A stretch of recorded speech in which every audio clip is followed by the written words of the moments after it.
ఎవరైనా ఈ భూలోకం విడిచి అక్కడికి వెళ్తే ముందుండేదెవరో కనబడేదెవరో తెలుసండి, అబ్రహాము గారు, లాజరు.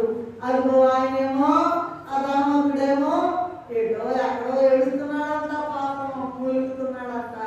లాజరు అబ్రహాము రూమున ఆనుకొని ఉన్నాడు. ఎందుకో తెలుసా? 3 బలిపీఠాలు. నువ్వెన్ని బలిపీఠాలు పెట్టావమ్మా? నన్ను నేను కూడా ప్రశ్నించుకుంటున్నా, నేనెన్ని బలిపీఠాలు? నాలో నా అక్రమం ప్రభువా, ప్రతి క్షణం కూడా ప్రభు రక్తముతో తలపు కానీ, చూపు కానీ, వాక్కు కానీ, మరి క్రియ కానీ, పని కానీ ఏదైనా ఉన్నట్లయితే మనకి దైవ సన్నిధి పోయినట్టే. ఏమీ లేకుండా తిన్నగా దైవ సన్నిధిలో బలిపీఠము కట్టాలి. ప్రతి దిన